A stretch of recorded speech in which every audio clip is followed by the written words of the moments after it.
just wanted to do a quick introduction to this video. The video you're about to watch is a draft version of some research that I've been doing for my master's degree, all about crowdfunding and musicians. The video is rather simple, just presentation style, talking to the camera and some slides, but we thought that the information in it would be interesting and hopefully would start some kind of discussion. Once you've watched the video, let us know in the comments anything you thought about it, agreed, disagree, something you haven't thought of, all sorts of things. Let's have a discussion about crowdfunding and what we think. So let's roll the video. In this presentation, I'm going to look at crowdfunding and discuss how it can be used in today's music industry.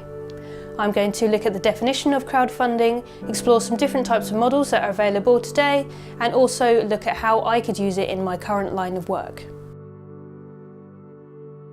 Let's first look at what crowdfunding actually means.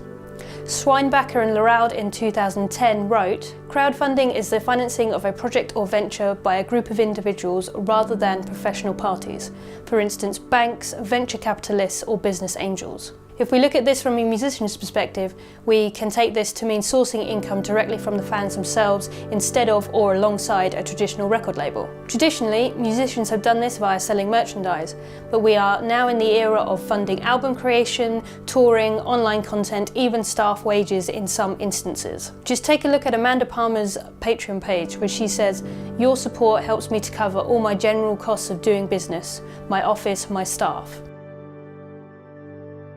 There are several different crowdfunding models that exist on the market today. I'm going to look at three that are the most popular for musicians, and they are Kickstarter, Pledge Music and Patreon. Kickstarter use an all or nothing model. If we look on their site, we can see that they say, if your project doesn't reach its goal, then the funds don't get collected and no money changes hands. On their platform, you can pledge for a specific item or just donate money. Pledge Music use a very similar model to Kickstarter, except it's specifically tailored to musicians. On their site, they say pledges cards aren't charged until you reach your goal. And instead of donating money, you pay for pre-ordered items. Lastly, Patreon use a subscription service, which is slightly different to the other two. Fans pay you a subscription amount of their choice in exchange for exclusive experiences and behind-the-scenes content, which means you pledge a certain amount of money every single month. The way this works is that creators set tiers for a certain amount of money and rewards, and you can buy in at any tier for however long you want to support that artist. Being a musical creator on YouTube, I see two main ways that I could use crowdfunding. The first would be to create a product range or physical CD to sit alongside my channel. This would be via a lump sum pledge campaign like Kickstarter or Pledge Music. This would mean that I could pay for the product range to be created and fans could pre-order whatever they wanted at the same time. It would be a way to support the content that I already create on YouTube by having a product range that links in and that fans could buy. The other option I see is to set up a Patreon page to support the ongoing creation of my content. Here, fans would decide how much they want to pledge per month in exchange for exclusive content, behind-the-scenes content, as well as potentially physical merchandise and CDs. Let's look at some case studies and have a look at the pros and cons in relation to crowdfunding. Firstly, American songwriter Lane Russell. Lane raised $8,212 over 25 days to create an album on Kickstarter.com.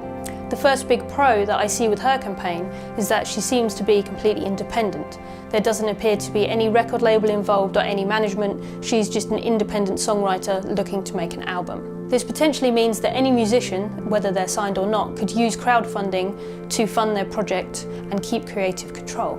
She used an already available platform, Kickstarter.com, that was free for her to set up, and if she was successful in her campaign, only then does she pay fees to Kickstarter.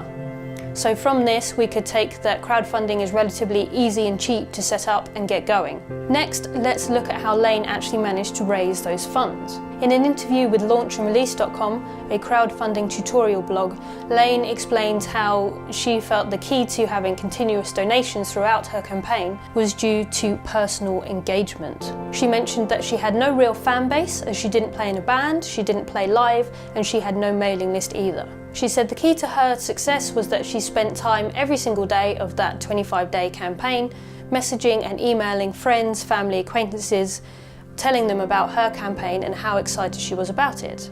If they didn't pledge on the day she messaged, then she'd follow up with a prompt soon after. She'd personalise each message and be super enthusiastic and passionate about her project. Here we have both pros and cons. The big con with this is obviously the time investment required to make this kind of campaign work. She mentioned in that same interview that she spent months beforehand researching which platform to use, how to use it, and the best way to run a campaign. Again, increasing the time investment needed to make this kind of campaign work. On the other side of this though, we could look at that engagement as a huge plus. Gerber, Hui and Kuo in 2014 said, "Motivations for giving are related to interpersonal connections between the giver and the requester," meaning that the existing relationship between the two parties is hugely important when it comes to people deciding whether to pledge or not. By spending an entire month engaging with her fans, Lane not only secured success for this campaign, but she also nurtured that relationship she had with those fans, in turn making it more likely that in the future they would support her again. On to my next case study, Amanda Palmer. In 2012, Amanda Palmer successfully raised over $1 million on Kickstarter.com to fund her new album, Theatre is Evil. At the time, this was the biggest amount of money to have ever been raised for a musical project, and as such, this led to a few issues with accountability. Palmer gained particularly bad press for asking for musicians to play in her backing band for free, shortly after her campaign had ended. Palmer posted a breakdown of her figures after her campaign was over due to pressure from the music press and musicians alike. Producer and musician Steve Albini commented, "How can you possibly not have a bunch laying around after people just gave you $1 million? I saw a breakdown about where the money went a little while ago, and most everything in it was absurdly inefficient." While it seems to me that individuals are happy to donate money, having a full breakdown and transparency of your figures from the onset of your campaign helps to ensure that it runs smoothly and keeps your pledges happy. Accountability for this is all on you, so that may be seen as another con of crowdfunding. So how did Amanda Palmer raise $1 million on Kickstarter? Before releasing Theatre is Evil, Amanda Palmer was signed to major label Roadrunner Records and then subsequently dropped for what the label called poor album sales. In her 2013 TED Talk, Amanda Palmer talks directly about this, saying that her band's album sold around 25,000 copies, which the label considered a failure. Skip ahead a few years to her Kickstarter campaign and we see that she had 24,883 backers, almost the same amount of people that bought her album through the label. What we see from this is that having that audience there and already having that connection with people through her music, that when she asked for help and financial aid on Kickstarter.com, people were willing to give it. They were already engaged with her and her music long before the Kickstarter campaign, and that emotional investment is what drove them to pledge. Depending on where musicians are in their music career, this could have a big effect on how successful a campaign might be. Again, this could be looked at as a pro or a con. Amanda Palmer was signed to a major label and already had a sizable audience that she could tap into for her crowdfunding campaign.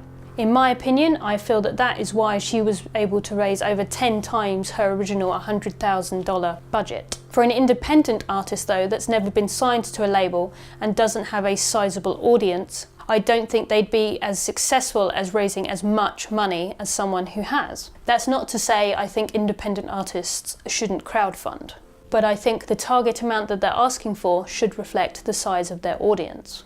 That, combined with ongoing fan engagement both before and during the campaign, as we have seen in both these case studies, is what I believe will lead to a successful crowdfunding campaign.